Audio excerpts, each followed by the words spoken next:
Welcome to Greedy Bitch, a podcast where we teach you to go from being burnt out, broke, and broken to healthy, wealthy, and happy. Building a grooming business on your terms. Here's your host, River Lee. Classic ones and zeros, baby. I'm obsessed with you. Give it to me, baby. Give it to me, baby. Every money, everything I need. Hello, and welcome back to Greedy Bitch, the podcast for groomers who are done apologizing for wanting more. I'm your host, Lee, founder of the Savvy Groomer, and if you're here, this show is where we talk about the real stuff behind running a grooming business, the money, the mindset, the boundaries, and all the messiness that is in the middle that comes with it. And listen, we're hitting that time of year again. That's right, the holidays, where every human being on earth seems to lose their shit just a little bit.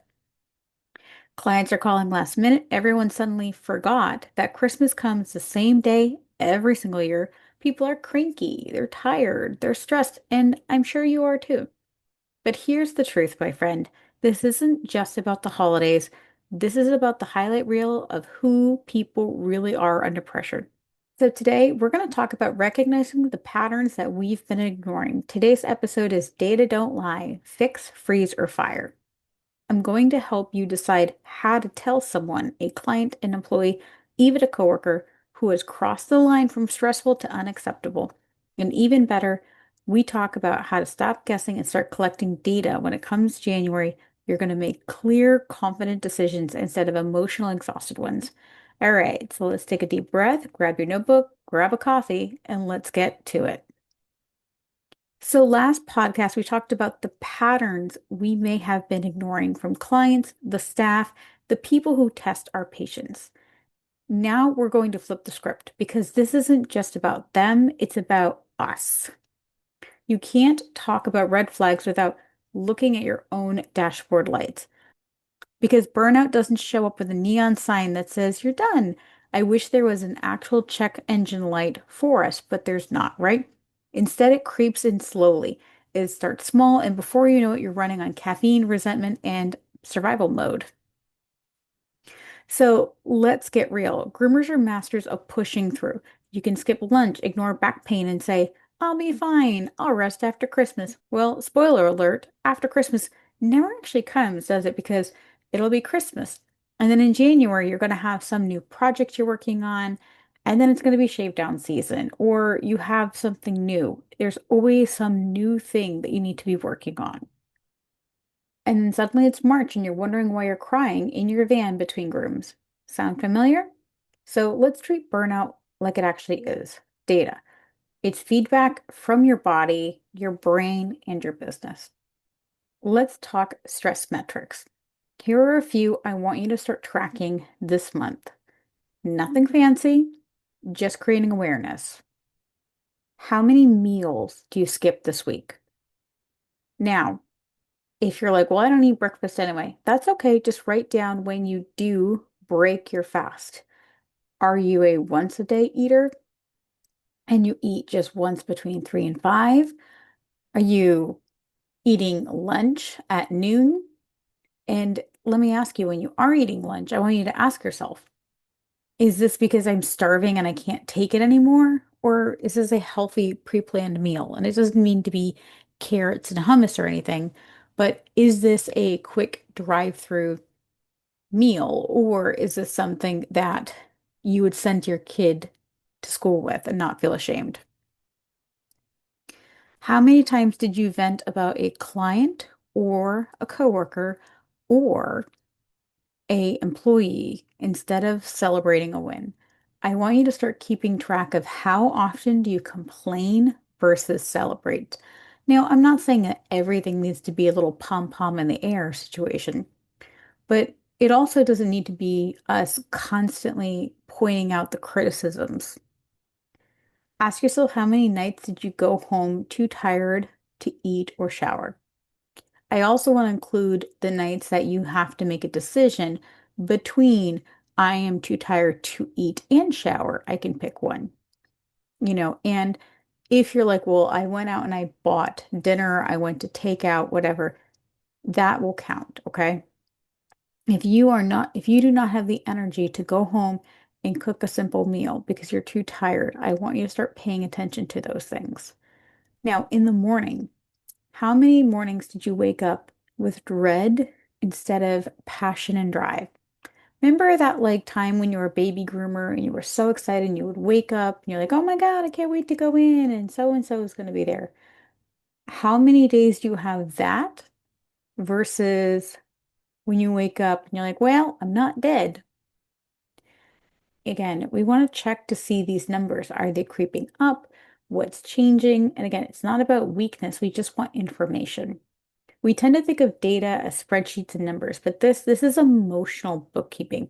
You skip lunch is a data point. Your frustration is a data point. That Sunday night anxiety that makes your chest tight, yep, that's data too. And if you're feeling off, you don't need to explain it away, right? You need to listen to it. You need to start listening to your body. And I know that sounds so silly and corny and this and that, but I think as an industry, we have trained ourselves to ignore our body, to ignore all the things that we should be listening to. Your mind and body are basically employees that never get to stop working, right? They've been filing complaints for months and you just keep ignoring HR. Listen, if your business had an HR department, you would have already had three write-ups from your own nervous system. So here's your wake-up call. Start treating your burnout like a KPI, which is a business metric, okay? You track revenue, you should track your bookings, and you track to see your inventory for shampoo so you know when you're going to run out of it, right? So why aren't you tracking your energy? Because if your stress is up 40% and your patience is down 80%, it doesn't matter what your profit margins look like. You're not actually winning. Now, I know some of you are thinking, but River, it's the holidays. Of course I'm tired. Sure, but then there's tired and there's tapped out. Tired, it's pretty normal when you work a physical job, right? You rest, you recover, you're fine.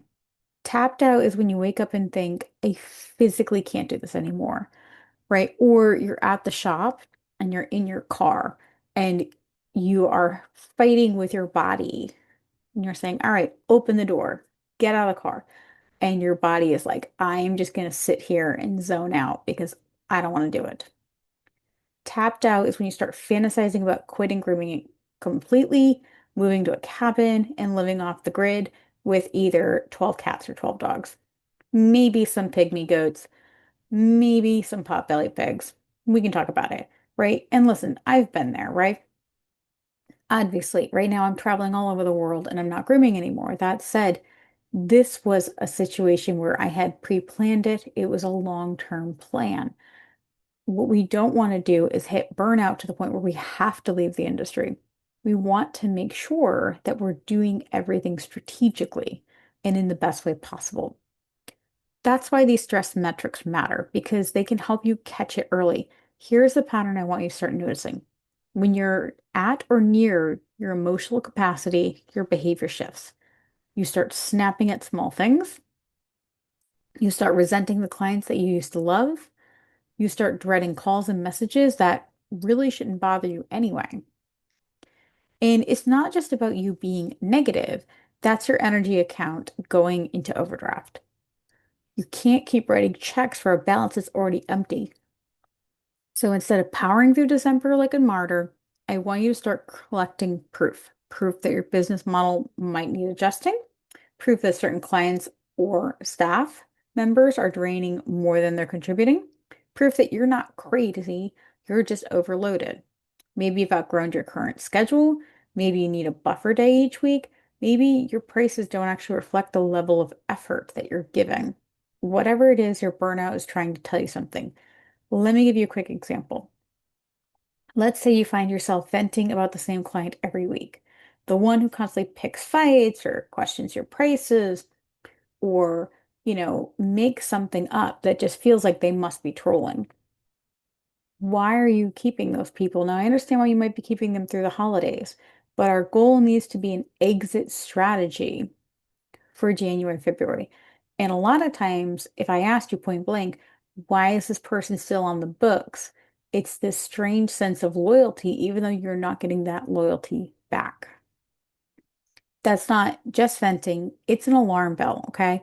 And you notice that every Friday your body feels wrecked, your temper's short, and your employees avoid eye contact. Again, that is not holiday stress. That is your system issue.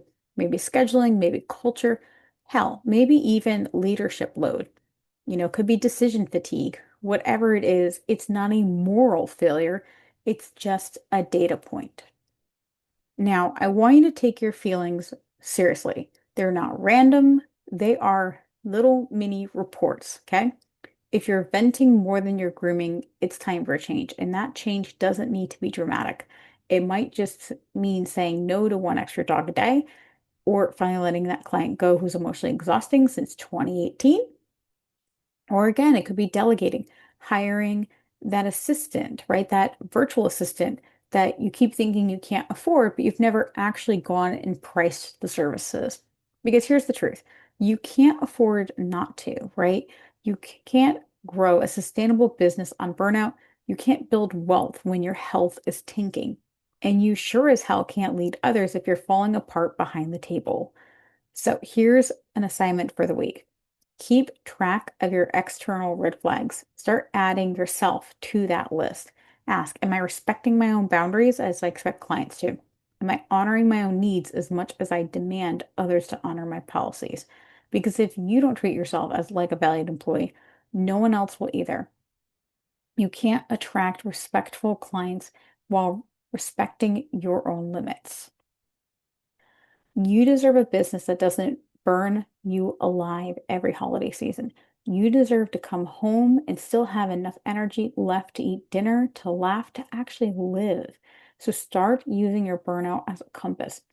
If something keeps draining you, don't shame it, study it, because that's what your next boundary belongs. All right, so let's say you've collected all the data, you've tracked the red flags, you've been obsessing the patterns, not just in other people, but also in yourself. Now what? Now it's time to start making those decisions, not the emotional spur of the moment. I swear if she texts me one more time, decisions. No, I'm talking about the strategic, intentional decisions that protect your peace and long-term your profit. It's time to make those decisions, okay? And to do that, I want you to use my favorite end of the year framework, which is fix, freeze, or fire. This is the moment where you stop surviving the season and you start designing the next one. Fix. Let's start with the most hopeful one, fix. This is for the relationships, the clients, the team members, maybe even vendors that have screwed you over a little bit, right? That are worth saving. Not every problem means someone's toxic. Sometimes it means someone needs direction or training.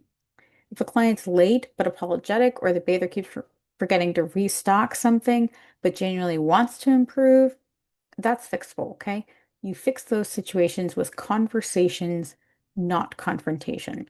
That means pulling them aside and saying something like, hey, I've noticed that you've been late a few times. I know it's a busy salon, but I need you to plan to arrive 10 minutes early so we can stay on track. It's clear, it's calm, it's actionable. And for clients, I totally understand you're running behind. I have to stay on schedule for everyone else. In January, I'll be enforcing my late policy again so I can protect everyone's time. Boom, you've reestablished the boundary without turning it into a battle. And again, this is a great opportunity for you to start working with the different boundaries. Fixing is also about leadership. It's choosing to teach and not to tolerate, to redirect, not to resent. Sometimes the people in your business don't even recognize that you're doing until you show them. But this is key. Once you've taught, once you've communicated clearly, once you've documented it, if it still keeps happening, you move on to phase two. Now, this one's my secret weapon. Freeze means pause, limit, or put the boundary in writing. Think of this like business probation, not punishment, but structure. You're saying, hey, something's not working here. And before I make my final decision, I need to see some change. Maybe that means reducing how often you see the client. If they always flake on Saturdays, move them to a weekday. If they argue about the price, switch them to prepayment only. Or for staff, maybe it's take that bather off certain dogs until they're retrained. Maybe you limit how many big dog your team handles per day to reduce burnout. Again, it's not punitive, it's preventative. You're freezing the pattern before it becomes permanent. And listen, sometimes freezing can just mean putting your own damn self in a timeout. Have you ever gotten so frustrated with someone that you think, if I respond right now, I'm going to say something I can't unsay? Yeah, that's a self-freeze moment. Walk away, breathe, write it down, then come back and lead from logic, not adrenaline.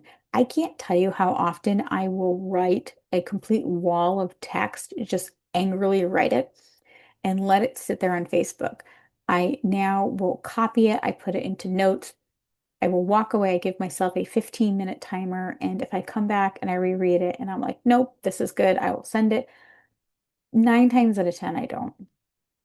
I really don't. Now, freezing gives you time to see if someone is coachable or maybe they're just comfortable.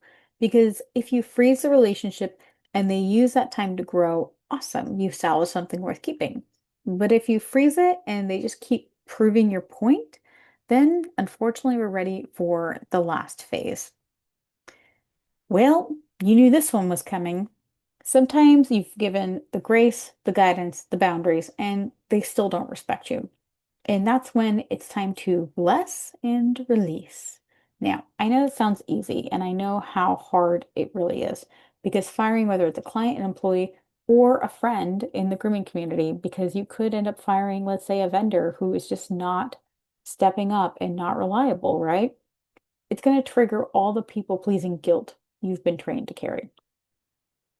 You start considering, what if they badmouth me? What if I lose income? What if I'm the problem, right? Maybe I'm overreacting.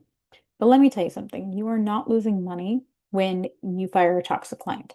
You're reclaiming the emotional bandwidth that's been costing you far more than you ever paid. You can't attract soulmate clients or healthy team members with a roster full of energy vampires. And listen, fire doesn't always mean something dramatic or nasty, and it doesn't need to be a soap opera moment. It can sound something along the lines of, hey, I think we've outgrown each other. I wish you the best. Now, I wouldn't literally say that, right? You should be definitely professional, calm, and final, right? If I have to let an employee go, obviously I want to have it be a situation where I have documents, I have a PIP. I've had a situation where I've gone and explained everything. I've done everything I can, and that's where I might be like, I just don't think this is a good fit. I don't think you're capable of being able to do the things that I've asked you to do, right? And it's not going to come out of nowhere. And the same thing too, with clients, you don't have to just fire them. You can always let them fire themselves because again, let's say if their pet always comes in matted. Well, if you start charging a really expensive matted pet fee, if you start shaving their dog instead of trying to save that coat, they're going to leave. Right. And you may even say, listen, I really love Fluffy. I've loved you coming here. I really do need to pick humanity over vanity, and I'm not willing to demat him. So if you would like to take him home, brush him out, and if I can get a comb all the way through him from skin to the end of the hair, I'm happy to do the haircut. Otherwise, um, no, thank you. And I have had students who actually refused matted dogs at all. And they made a really solid point. They said, you know what? The truth is that, either one of two things. Either the dog's going to hate me because I'm brushing out the mats, I'm going to hate myself because I'm brushing out the mats, or I'm going to shave the dog bald, right? And then for better, for worse, that customer's going to hate me. So there's no good solution. So they would actually say that they would tell them to go ahead and get the dog groomed somewhere else and they could come back once they've been groomed. That's always a solution as well. Sometimes the kindest thing you can do for the both of you is just let people go. Okay? You don't have to light bridges on fire, but you do need to keep rebuilding the ones that collapse every time someone walks on them. Okay? So let's talk about the ripple effect of that decision. Because once you fire someone, a client, a staff, or even in the process that you're no longer serving, you have created space for peace, space for profit, space for better people to find you. The universe doesn't reward tolerance, it rewards alignment. And when you release the wrong people, you make rooms for the right ones to show up. I can't tell you how many times I've seen people in relationships that just weren't working right. There was drama and chaos and all of this. And then when they finally left that relationship, they had the opportunity to find somebody who was more aligned that they were a lot happier with. And they couldn't imagine when they were in that toxic relationship that they would love anyone more than their partner. But unfortunately, that happens a lot more than we want to admit. So January isn't about resolutions, right? It's about realignment. The data you collect this month tells you who stays, who goes, and who needs to change. So next year will actually feel different. Because here's the truth. You can't fix what you refuse to face, and you can't scale what you secretly is suffocating you. So if you go through your notes and do all the little observations you're writing down about yourself, who's adding peace? Who makes you happy to come to work? Who's okay? You could take them or leave them. Who's the Diet Coke of clients? And then who's constantly taking more than they give? Again, somebody that if you give them an inch, they take a mile. So that's your fix, freeze, and fire map right there, okay? You know how we say not every dog is a good fit for every groomer? Well, not every human is a good fit for your business either, and that's okay. That's not failure, that's discernment. This is the power of the process. It's not emotional, it's intentional. It is about you reclaiming your authority as the leader in your business. You spent too many years apologizing for wanting respect, needing boundaries, and saying, this isn't working. But the truth is, your peace can be profitable. And the sooner you start honoring it, the faster everything falls into place. And so take that notebook, take your yellow, green, red, blue, whatever, pink highlighter list, and start deciding who and what gets to come with you into this next year. Because you have earned the right to be selective. All right, my friend, take a deep breath. This season will test you, no doubt, but remember, the chaos isn't here to destroy you, it's here to reveal you. You've worked too hard to build a business that makes you miserable. You deserve peace, you deserve profit, and you deserve respect. Start collecting your data now because come January, you're going to make some moves, not excuses. And when you do, you'll be stepping into the next season of your business as the boss that you've always been meant to be. If this hits home, share with a fellow groomer who needs permission to say no without guilt. And don't forget to grab your free holiday boundary script at savvygroomer.com/holiday boundaries. Until next time, stay savvy, stay greedy, and never apologize for wanting more. Thanks for listening. Find us on social media at The Savvy Groomer and online at savvygroomer.com. Subscribe to be notified for our new episodes. Until next time, happy grooming.